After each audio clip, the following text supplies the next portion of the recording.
Curious about DecoArt's brand new pouring medium? Me too. Let's check it out.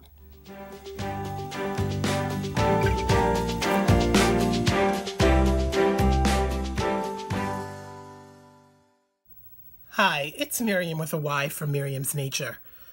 I had a really different plan for this week's video. I had my materials laid out and I even started painting. I had done research and I even had a bit of a plan. No, really, I had a plan. But well, a couple of weeks ago, someone came to my front door. A man in that well-known brown outfit, driving that brown truck with fun packages inside, and he had one of those for me.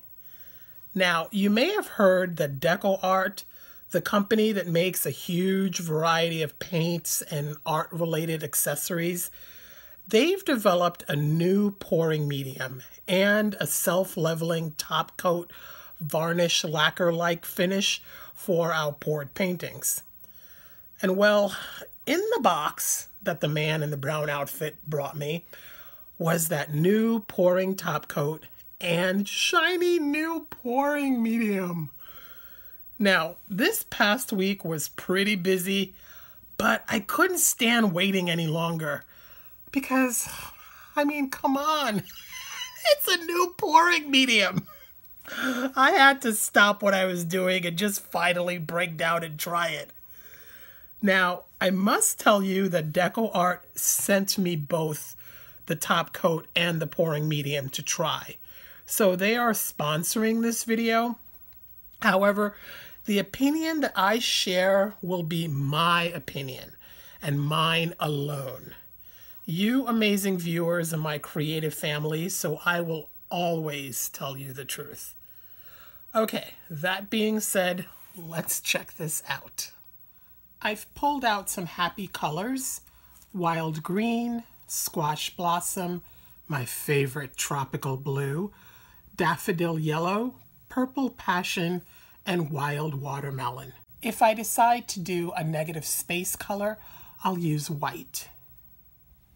What's nice is that DecoArt has put right on the bottle some guidelines for how much pouring medium to use based on type of paint you're using. And I've highlighted that for you in yellow. So since we're going to be using craft acrylics, they recommend starting out with 1 part paint to 1 part pouring medium to see if we get the right consistency. So we're going to do that. So the bottle says that this medium creates vibrant paint pours, that it thins paints to the ideal consistency, that it creates cell effects, and reduces cracking for pour paintings. It says that it will not slow the drying time or lessen the adhesion of the paint. This is water-based, non-yellowing, and it can be cleaned up with soap and water.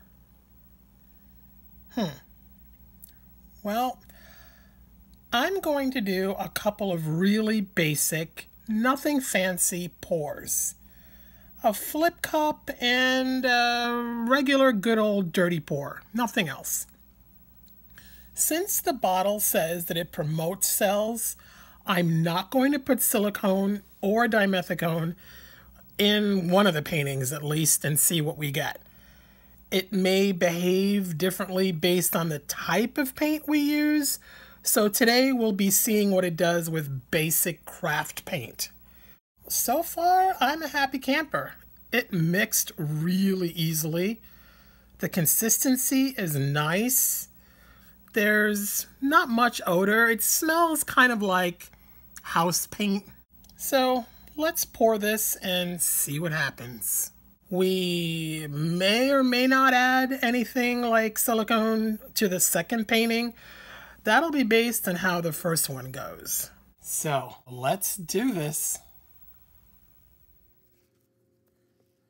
I'm going to let it sit there for a couple of minutes. Now, ordinarily what I do is wipe the inside of my cup with a little bit of silicone to help the paint release.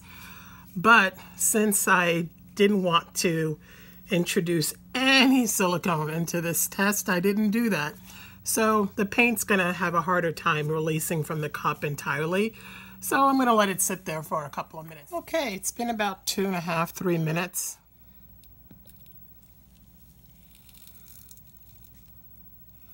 Ah, there are little cells. Oh my goodness. That's a surprise. I'll let that sit over there and just drip off. Let me zoom you in so you can see the initial. That's surprising.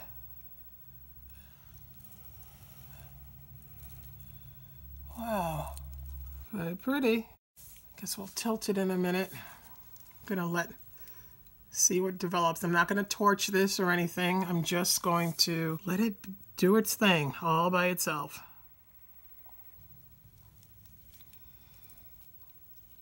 Alrighty. Let us start tilting this little guy. The flow is nice.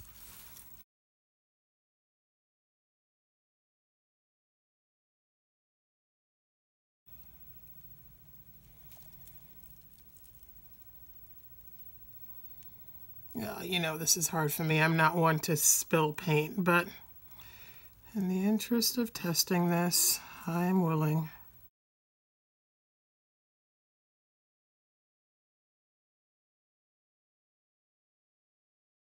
It really moves nicely, I've got to say. The flow is really quite nice. I'm a little impressed.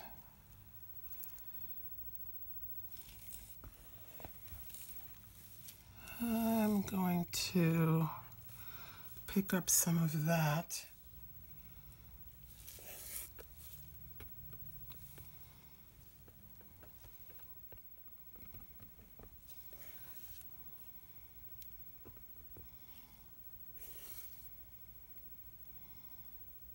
Get a little red on this end. Just enough to have things run off the edge.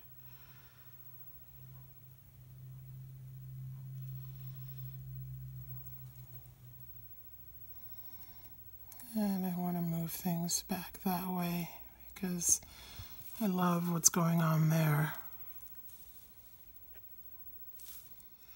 This is really pretty. There are these little baby cells that are kind of creeping up periodically, and I'm just letting them be. That way I'll really get a sense for what this medium does on its own. And since I don't like to waste paint, I'm just going to scrape all of this. And what I do is I put this into another cup, and this becomes good sort of background paint. It's not going to be the prettiest color, but okay. So after scooping up the paint, I let this sit for a couple of minutes to see what it wanted to do on its own. And, you know, it's got some baby cells, nothing spectacular, but really pretty. The colors are really pretty. I haven't used a torch on a painting in quite a while. I've decided not to use it anymore, but I am going to use it here just for those of you that still do torch so that you can see if it does anything. I think I'll just torch this band right here since it's a little plain. Let me zoom you in so that you can get a really good sense of what's going on here by itself. Okay, for those of you that torch, I am gonna do a quick pass to see if it does anything. I'm not seeing any torch related activity, which makes sense because usually what the torch is really doing is A, popping bubbles if there are any, and B, warming the paint for the silicone to come through. So since there's no silicone, I wouldn't expect the torch to do much of anything. But it's really pretty. The colors are just lovely. These little cells here are adorable.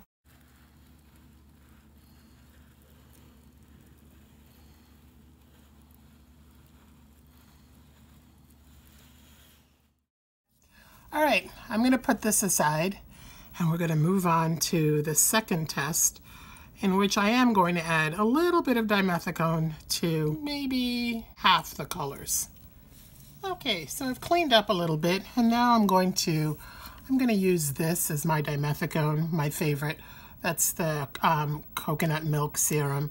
The first ingredient of this is dimethicone. So I'm just going to put a little itty bitty bit on this stick, very little, and I'm going to just add a drop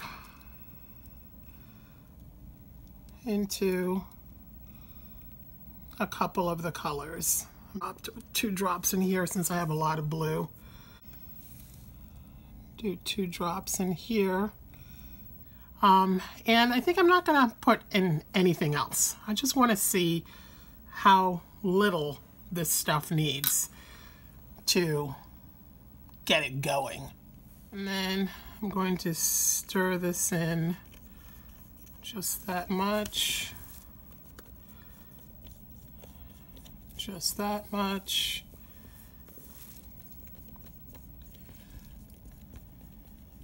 Just that much. Now let's make our dirty cup. Start with some white.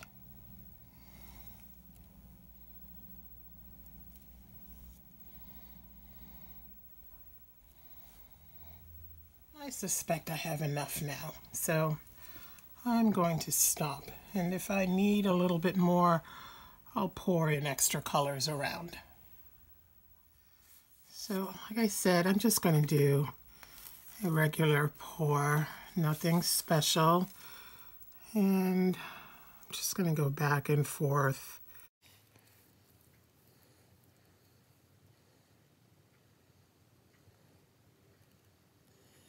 And see what we get. A little bit left in the cup, but I suspect that might be enough. Again, I'm going to let things tilt off.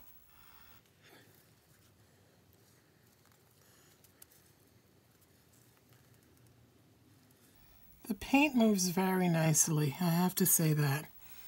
It's really, the flow is wonderful. I cannot argue that. I like the stripes. I haven't done something like that in a while. I'm not seeing a lot of cells come up though, so that's interesting again. I don't mind because I'm not a cell-aholic, so cells I think are pretty, but to me they've never been the goal. I still have a little bit here.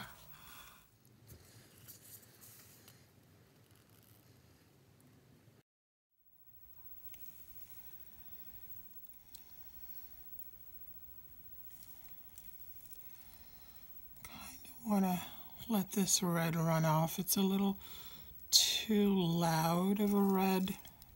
It doesn't seem to make sense compared to everything else, so I'm gonna let it go. This little corner down here. Yeah, I like that better. And then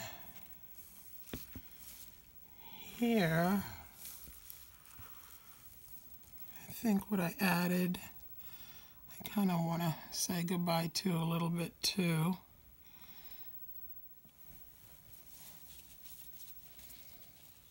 Okay, I love this. This whole area here is delightful. I do like the little cells that are happening here. I don't like what I did there when I poured from the cup. This is just a piece of tissue paper, and I'm just going to lay it down and pull.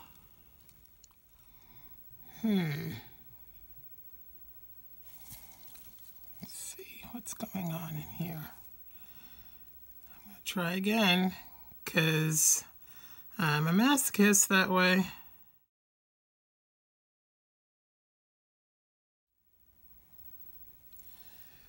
Okay, yeah, I can live with that now.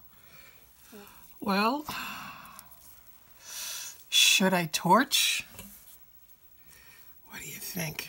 I'm not a torcher anymore, but in the interest of science, I'm willing to do it. To see if, again, I'm not getting much. It's really interesting. It's almost like this is impervious to my torch.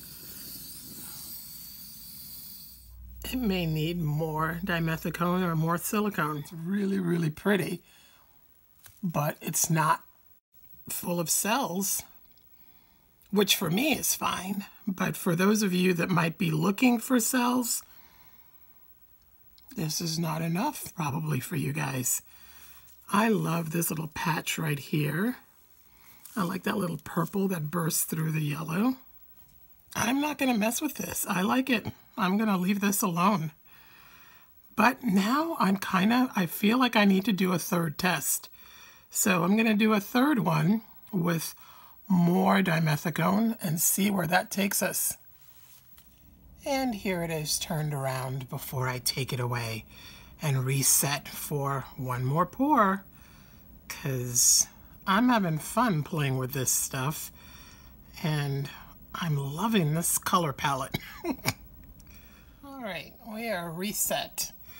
And I think these are the colors that didn't get dimethicone last time, so these are the ones that are going to get it now.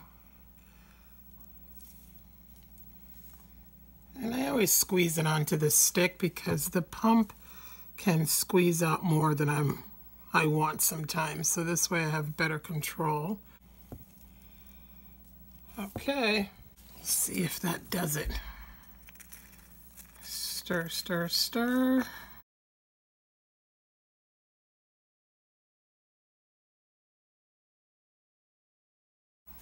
Let's try this again. I'm going to be doing a flip cup for this pour, and since we're going to be using dimethicone in all the colors, I might as well line the cup with a little bit of it. And I'm putting a very thin layer onto the walls of the cup. It makes it easy for the paint to release when I flip the cup, so it doesn't stick to the cup. Kind of like when you're baking a cake and you line the pan with butter. Same principle.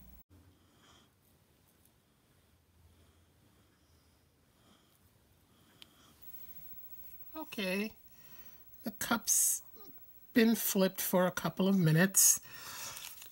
Time to lift up. Okay, now we're getting some cells. Phew, I was getting a little concerned. It was like, oh my gosh, there's not going to be a cell in sight in this whole thing.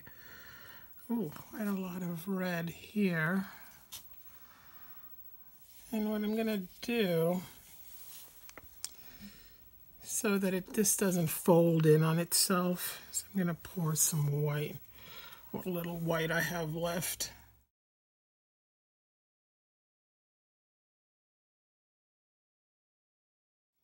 And the reason I'm doing this is if I left the edge against a dry canvas, when I went to tilt, it would fold in on itself and I'd lose some of this pretty, and I don't want to lose that. So I'm giving it paint in front of so that this will want to move and hopefully not take too much of that with it. Ooh, some nice cells are breaking through the red here. And pour some for the same reason, because I don't have white left and I don't want to mix up more just for this. Okay, let's see what we get when we tilt. I'm going to try to catch some of the runoff, since I anticipate quite a lot of it.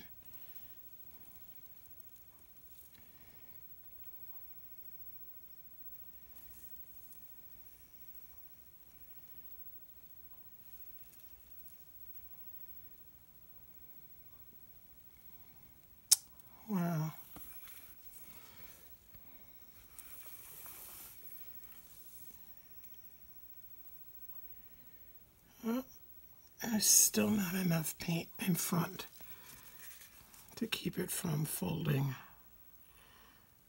And I have no white left. So I'm going to use some of that.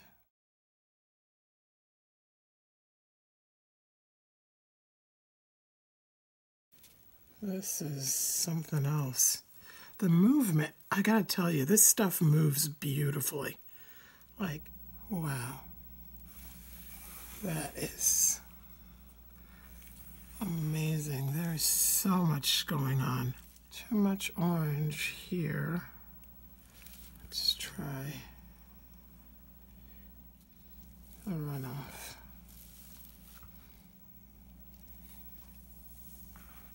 Need something to break up this orange now. I've gotten too much of it.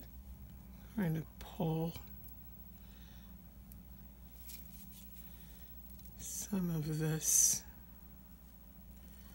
through.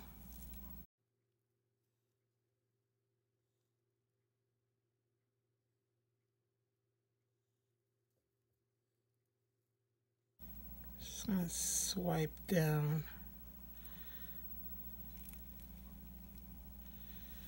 into that a little bit so that it's not such a bland patch of orange. And here this looks a little muddy, so I'll pick up a little bit of the blue, put it in there.